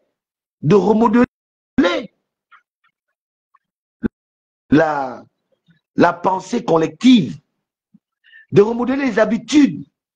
Ça passe par le remodèlement d'abord de nos propres habitudes nous-mêmes. Ensuite, on les inculque chez les autres pour espérer le défi, l'un des chevaux de bataille de Brice Kotter Oligui Nguema, de restaurer la première institution dans ce challenge, dans ce septennat. C'est l'homme. Il faut restaurer l'homme qui est au centre de tout. C'est l'homme qui pense, c'est l'homme qui met en activité, c'est l'homme qui crée, c'est l'homme qui se déploie dans l'au-delà pour aller chercher la bonne information et la ramener à ses semblables pour le meilleur vivre de tous. Vous devriez vous déployer à résorber que les problèmes d'ordre social, politique et institutionnel. Aider le président, dans ce sens, fera de vous des bons anges gardiens d'Oligui Nguema, qui lui ne brille que par la simplicité, l'humilité. Brice Kotter Oligui Nguema, contrairement à beaucoup d'entre vous, brille par cette sympathie jamais effacée et jamais fatiguée à sa population. Il brille par des préceptes aujourd'hui qui font du regard du Gabonais lambda de lui un homme d'État. Vous voyez même qu'entre le Lugui d'hier et le Lugui d'aujourd'hui, même sa présentation publique est en train d'être bossée. Il est en train d'évoluer. Il prend de la figuration. Il devient plus au Lugui d'hier. Mais le Lugui, qu'on sent qu'on est en train de le coacher. On le coach. Il a un coach. Parce qu'il doit arriver à un Oligui qui a un aura beaucoup plus puissant. C'est-à-dire quand il est là, vous sentez que oui, il y a quelqu'un qui est là. Donc, au lieu de passer le temps à aller dans les bars pour boire un verre avec les bonnes petites métisses, vous ferez mieux de vous chercher aussi des coachs. Faites-vous coacher dans les statures, dans les positions, dans le gestuel. Faites-vous coacher par même le langage, l'expression faciale. Vous avez déjà l'argent aujourd'hui, vous êtes dans la République. Payez des gens pour vous montrer comment ça se passe en communication publique. Quelle est la position que tu dois avoir? Quels sont les éléments de langage qu'il faut tenir? L'école est bien tous les jours. N'ayons pas honte d'apprendre des autres qui connaissent.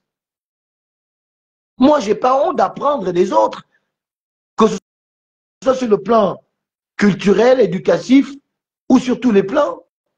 L'apprentissage est une bonne chose qui nous amène à avoir des connaissances relativement en tous secteurs. Je dis bien des connaissances relatives dans tout secteur. Et ça fait de vous quelqu'un d'assez cultivé. C'est ça, quand on dit quelqu'un est cultivé, c'est qu'il peut aborder plusieurs sujets sur plusieurs pans. Donc, il a un peu de connaissances ici, un peu de connaissances là, un peu de connaissances en sport, un peu de connaissances en toi, un peu de connaissances machin, un peu de connaissances en ça, avec même un peu de connaissances, même sur le plan de notre vie indigène. Comment on fait faire les pièges au village, comment tuer une antilope, comment reconnaître dans la nuit un éléphant, comment faire ci, comment on peut appeler un serpent. Toutes ces connaissances concourent à l'homme cultivé d'être ainsi perçu. Mon frère, voilà.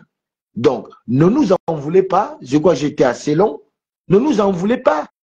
Ne nous présentez pas comme si nous étions des affamés qui voudraient vous ravir vos postes, des affamés qui voudraient forcément vous vilipender parce que derrière ça, il y a peut-être une forme de jalousie ou une forme d'aigreur. Non, c'est parce que nous voulons que vous fassiez bien les choses, que vous ne venez pas nous faire, nous, passer pour des ridicules.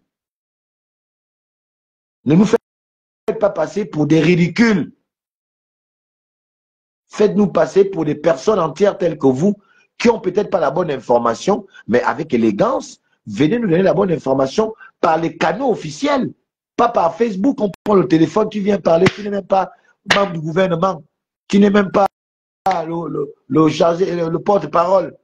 Un cas pareil, qui est un cas qui secoue la nation, c'est par des petits canaux de Facebook, de son profil, parce qu'on veut faire des intéressants,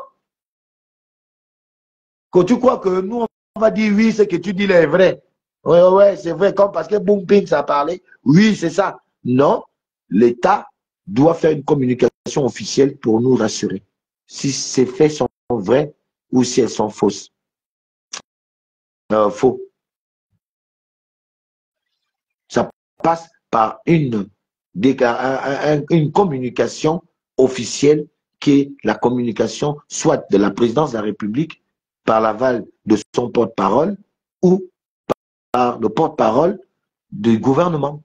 Parce que ce que nous parlons là est grave. Ça peut porter atteinte aux relations qui existent entre le Gabon et le Cameroun. Ça peut être un incident diplomatique comme la blague. Donc, ce n'est pas des choses à parler comme ça, parce que c'est des choses qui énervent la population gabonaise. C'est des choses qui énervent la population gabonaise. Arrêtez seulement de parfois faire des farfelus dans zéro, des intéressants dans zéro, que le gouvernement parle. Vous venez de démentir quelque chose que depuis le matin, les gens écoutent, les gens lisent. Ça fait du bruit depuis. Pourquoi attendre? Pourquoi attendre là-bas. Quoi, le temps de... Toi, tu es conseiller du ministre de la Culture, relativement, je dis bien relativement, ami ou petit frère de Brice Cotter, Olivier Guima, président de la République. Il te faut du matin jusqu'au soir pour nous donner l'info. Pourquoi n'as-tu pas réagi tout de suite depuis le matin puisque tu es sur les réseaux sociaux? Pourquoi ne pas avoir réagi tout de suite? Il te suffit d'un téléphone. Bon, ouais, qu'est-ce qui se passe là-bas? C'est le conseiller Boompins. Oui, ouais, on apprend au port. Ah, d'accord. Je peux venir sur place, vérifier, oui. Tu prends le véhicule que le président t'a donné cadeau. Tu démarres comme OTT. Utilise sa voiture pour faire son travail. Toi aussi, la voiture qu'on t'a donnée là, c'est pour le travail là. Tu démarres ta voiture, tu vas au port, tu vas réfléchir, tu regardes. Hein? Et puis, tu dis, ah, j'ai fait telle chose, voilà comment ça se passe. Et puis, dis d'abord que je laisse la priorité au gouvernement. Tu appelles le ministre de la Culture, informe. Et tu dis au ministre de la Culture d'informer le Premier ministre. Le Premier ministre est informé et le Premier ministre dit, bon, je suis informé de la situation. Il appelle le porte-parole du gouvernement. Le porte-parole du gouvernement vient faire une communication parce qu'il s'agit de Gabonais, de nous là. C'est notre travail. On veut notre travail. C'est notre travail. Et nous voulons accompagner le président dans ce qu'il a déjà promis aux Gabonais. Il a dit si les Gabonais sont sérieux. Et les Gabonais sont en train d'être sérieux. Les Gabonais sont en train d'être sérieux sur l'affaire des taxis Gab. Maintenant, on nous ramène taxi Cam. Est-ce que c'est élégant? La question que je te pose. Est-ce que c'est élégant que pendant qu'on parle de taxi Gab, on parle de taxi Cam? Est-ce que ça sonne bien?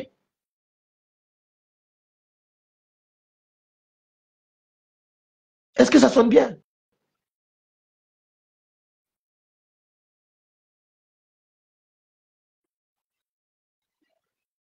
Je dis non.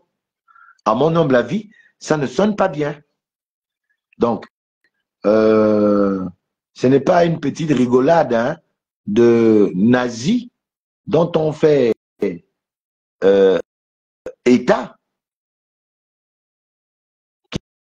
qui s'en sort tant bien que mal dans ce qu'il a choisi de faire. Il s'agit du travail des Gabonais, les gars. Il s'agit de retrouver ce qui est déjà d'ailleurs difficile pour le président à faire, donner du travail à la jeunesse. Cette petite lueur de solution du travail des Gabonais, vous voulez qu'on accepte que ça se tue? Eh bien, nous, on ne peut pas accepter. Parce que notre volonté à tous, c'est que les Camerounais, les Béninois, tous ces gens-là, on ne les en veut pas, qu'ils nous laissent le secteur du transport urbain. Parce que c'est un secteur important, même pour la sécurité nationale. Parce que par les taxis même, il y a des choses qui se disent. Il y a des choses qui se font, qui s'échangent. Donc, le transport est un secteur qu'on doit nationaliser parce que ça porte aussi atteinte, si ce n'est pas fait ainsi, à notre sécurité nationale. C'est aussi un problème de sécurité nationale. C'est aussi un problème de sécurité et d'insécurité. Le fait d'avoir les Gabonais qui gèrent le secteur de transport, beaucoup d'informations peuvent arriver jusqu'à chez le président afin de sécuriser le pays. Parce que dans le transport, les étrangers qui conduisent, vous croyez que les autres sont fous quand ils ont nationalisé ça là-bas chez eux? Vous croyez que c'est parce qu'ils ne veulent pas que les autres travaillent chez eux? Non, parce qu'il y a une question sécuritaire à l'intérieur du transport. À l'intérieur, il y a une question sécuritaire. Si vous ne le dites pas au président, il faut le lui dire. Ou alors parce que le président lui-même a compris ça, parce que c'est un homme qui est dans cette fonction, il doit savoir que le taxi, le transport, c'est pas seulement le transport comme nous le regardons, il y a aussi la sécurité intérieure qui passe par ça, par le transport. C'est un Béninois qui est taximan et par erreur, deux Gabonais parlent qui sont proches du président par erreur parce qu'ils veulent croire que ce n'est qu'un taximan, c'est un Béninois, il n'a pas fait l'école, il ne comprend rien. Ils vont chuchoter à l'arrière du taxi en disant mais tu as ce que le président a fait hier là, vraiment je te dis que s'il ne fait pas attention, tel ministre a décidé que demain matin, il va le faire un coup demain matin, il va faire quelque chose là, machin et tout. Et tu vois, ces Béninois là entendent ça. Attendez-moi, excusez-moi une minute, quelqu'un cogne à ma porte. J'arrive. Une seconde, s'il vous plaît. Oui?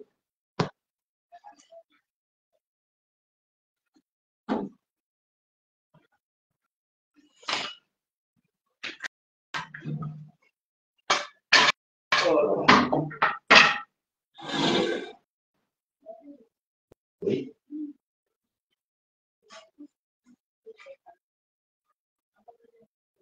C'est une chambre.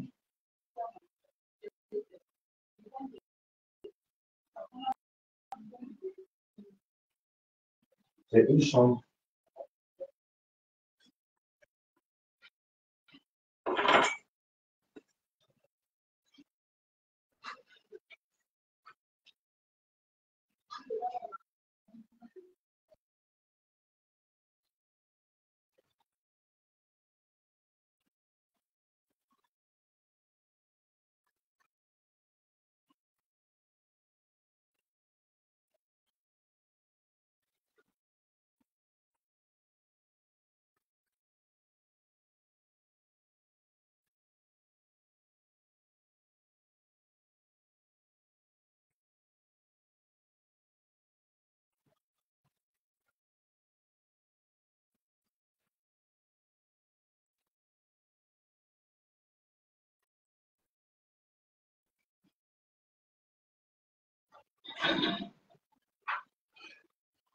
Voilà.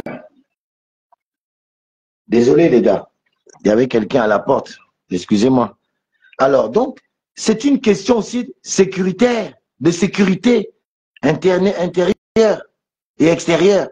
Parce que par la voie des transports, des informations passent. Et donc, le président doit maîtriser la nation, la patrie, la République doit avoir certains secteurs sous sa botte. Parce que, oui, attendez-moi encore une minute, s'il vous plaît.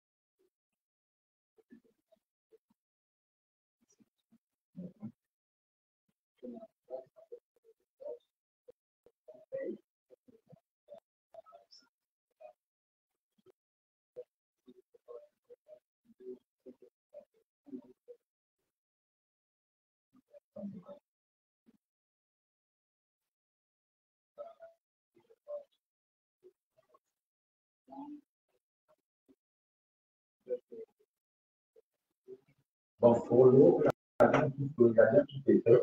On attend juste que nous avons fait ça, c'est ça.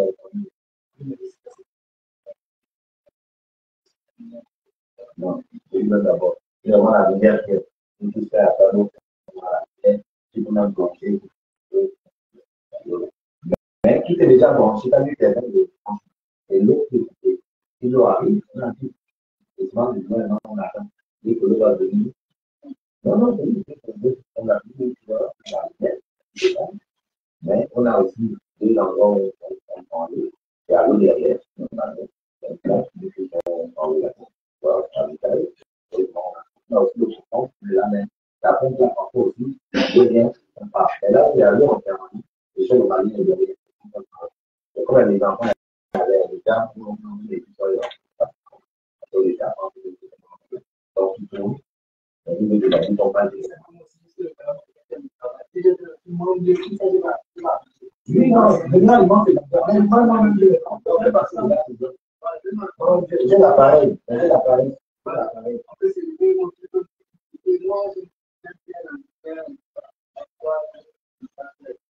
Bon, pas d'abord, on va regarder mon âme.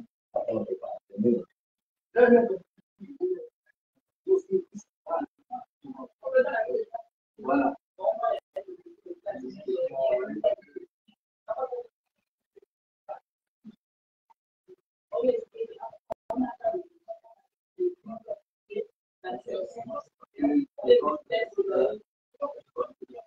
Bon, on va aller chercher les gens en live. Ça vous intéresse? Non? Bon, c'est ça, c'est au courant.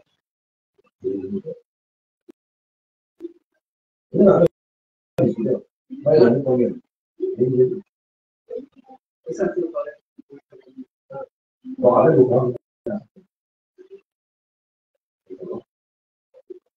Et en fait, c'est pas les beaux. C'est bon. C'est bon. C'est bon. C'est bon.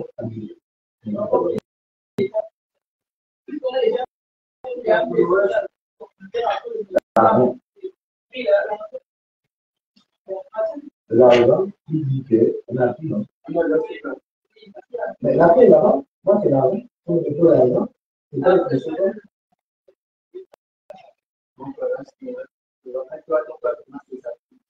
C'est ça que je dis de faire à mon frère. Ensuite, il a des enfants. Moi, j'ai des enfants. Et puis, je me conseille ici parce que tu as la cour. Et tu as l'arrière. Tu dois faire des temps derrière, des petits pères. Donc, c'est tout ça.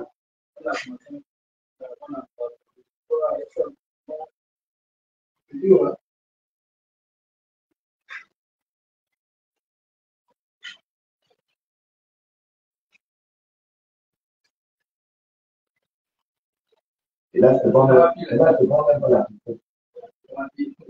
Donc, tu vas pêcher dans tout. Tu m'apporteras la pression plus tard. La potion, tu fais le temps, tu vas sortir un peu de commun.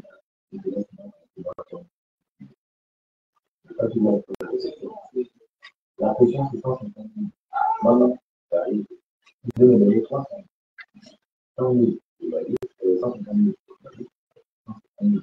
La potion, c'est 4 coûté là. C'est maintenant. Ah non, non, ça, c'est le problème. Pas de quelque chose maintenant. On peut ça maintenant. Je dis que là, tu veux me donner la potion, on va me donner. Mais moi, il faut pas que je ça rentrer, parce que je ne veux pas que les gens dehors, je ne veux rien. Hein? Voilà. Après, on pourra voir la question. On est là, en fait. L'essentiel, il faut qu'il dorme. Moi, c'est ça qui me fait. C'est comme la vie. Moi aussi, j'ai des gens. Je n'ai pas des gens dehors. Au contraire, avoir des gens qui courent dans la plus, mais quand on attend les gens, il y a ça arrive. Moi, les enfants, quand je les raconte, voilà, mais mon père était avec eux. On peut même sortir. Voilà. Tout ça là, c'est parce que je n'ai pas encore eu le temps. Parce qu'en fait, vraiment, je me suis trouvé de tout. Et là, j'étais aussi encore dans les petits problèmes, les petits machins, la campagne, et tout. Donc, quand tu vois, il est comme ça. Mais quand les gars vont arriver, là, que j'appelle depuis les jours, là, ils me disent pas, on arrive, bon, bien, machin, il va falloir que je fasse. Donc, on va tout aller, bon, non, en tout cas, je dois déjà arriver. C'est que je suis en train de parler en live. Donc, tu n'as pas besoin de la clé là-bas. Si tu veux changer les rues, tu peux aussi changer. Et dans un petit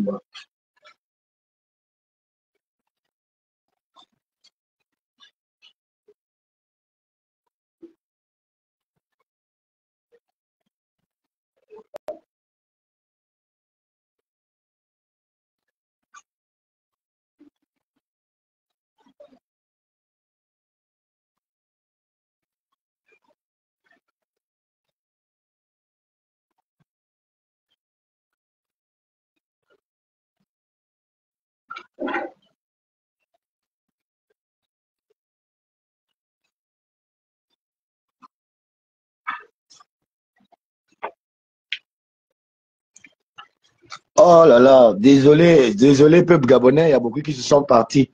Tu vois, non, il y a un frère qui me connaît là, comme j'ai un studio en location à côté, et donc ce frère-là est allé voir, vous voyez, c'est ça le Gabonais de demain, les gars. Ce frère-là est allé voir, il est militaire, ceux qui m'ont connu là, il est militaire, et hier il m'a appelé, et je lui ai dit de passer aujourd'hui pour la location du studio à côté chez moi, et il est allé voir une maison chez un Béninois là-bas. Vous voyez comment les Béninois sont, non? C'est de ça qu'on est en train de parler là. Et le Béninois lui a exigé, il est militaire, et il a été affecté quelque part vers Angondje ici, et il cherchait une maison pour être à proximité de son travail. Et c'est comme ça que hier déjà, il m'a appelé, j'ai dit non, viens aujourd'hui, je n'avais pas le temps, hier j'étais sorti. Et là, il est venu me connaître le matin en me disant, bon, en fait, il avait déjà trouvé la maison ailleurs, sauf que le Béninois l'a exigé de payer 1 mois de caution, 1 mois de loyer, 2 mois de loyer et 1 mois de caution. Un pauvre militaire. Et il était emmerdé, il n'avait que le mois à payer. Et moi, je viens d'accepter son mois. C'est ça. Voilà. Je lui ai dit, tu es Gabonais, mon frère. Laisse-moi la caution, laisse tout le reste. Tu as les enfants, rentre dans la maison. Et il a payé. Je lui ai remis la clé. C'est aussi ça, les gars. C'est aussi ça que nous devons faire. Nous devons être capables de nous entraider entre nous-mêmes. Voilà un Béninois qui est incapable de prendre un militaire gabonais et il connaît le statut de Gabonais, mais il refuse. Il lui demande 2 mois d'avance et 1 mois de caution. Vous voyez comment ces gens-là sont avec nous. C'est pour cela quand nous on parle de taxi Gab, quand on parle de taxi Gab, c'est pas la blague, les gars. Il y a des secteurs qui sont importants, qui méritent d'être aux mains de la République pour la gestion de la cité. Cela concourt à la gestion et à la sécurité nationale. Le transport n'est pas seulement comme vous voyez, c'est aussi un pan de la communication. C'est là-bas où il y a afflux. Certaines informations passent par vers les transports.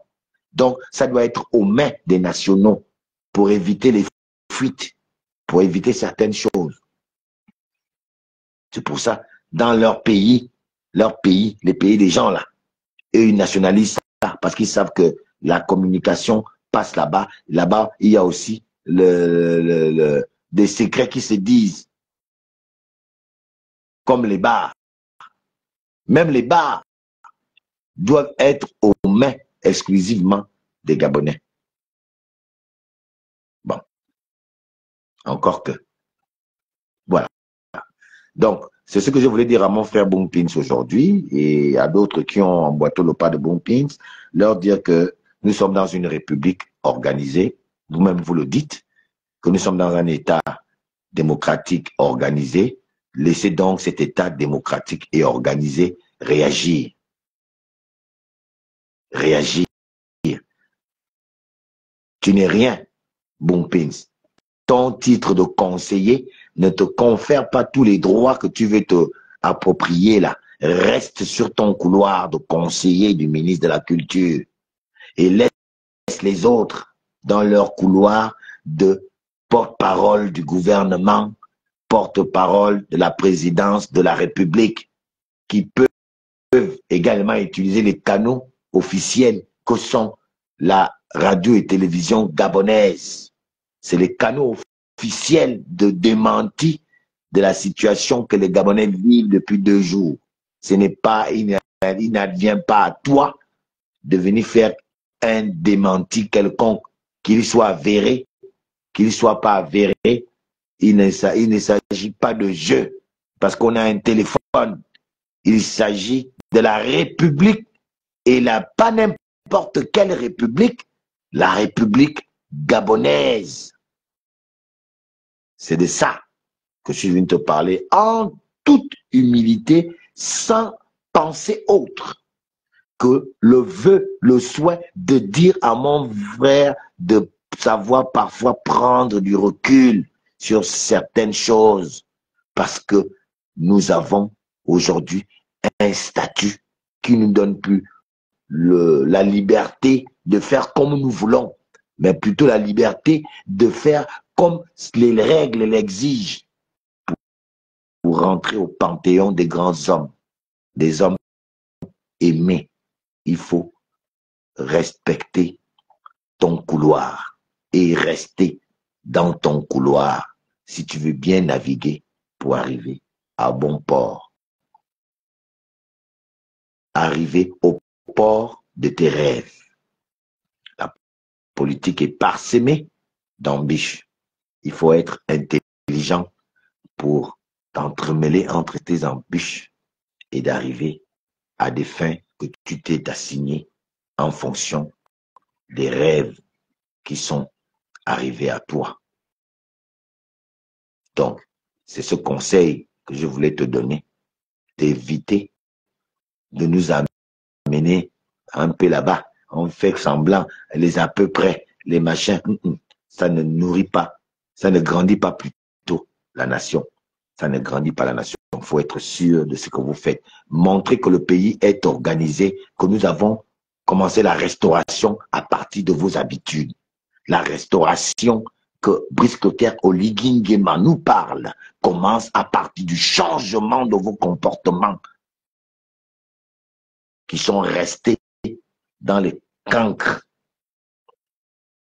canal de l'histoire du passé. Ça doit impérativement rester là-bas. Il faut déjà abandonner ça. Maintenant que nous avons la 5e République à mettre en branle au bénéfice de chaque Gabonais, où qu'il soit, même ceux qui n'ont pas voté Oligui Nguema, tu ne dois pas t'opposer à eux parce qu'Oligui Nguema est devenu le président de tout le monde.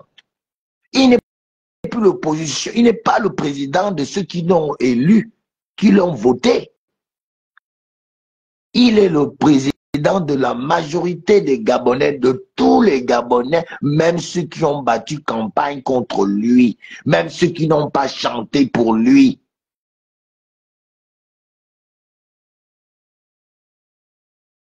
Hein? Non. C'est faux.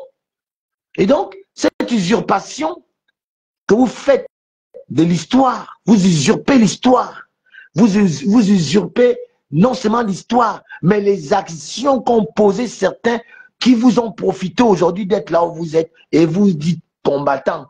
Vous êtes quelle qualité de combattant? C'est fuyard.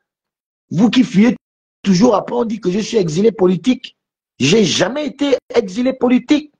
J'ai assumé mon titre d'activiste de l'opposition contre le pouvoir omarien et contre le pouvoir alliiste. Et je suis là. Je suis content de vous voir là où vous êtes. Mais faites preuve de générosité, d'humilité et de respectabilité. Tant que vous n'allez pas faire ça, nous, on viendra toujours vous ramener, vous rappeler à l'ordre. Parce que nous nous connaissons bien. Et je pourrais même dire mieux, comme disaient les Dupont, à l'époque les Dupont, dans Tintin. Je dirais même plus. Bien.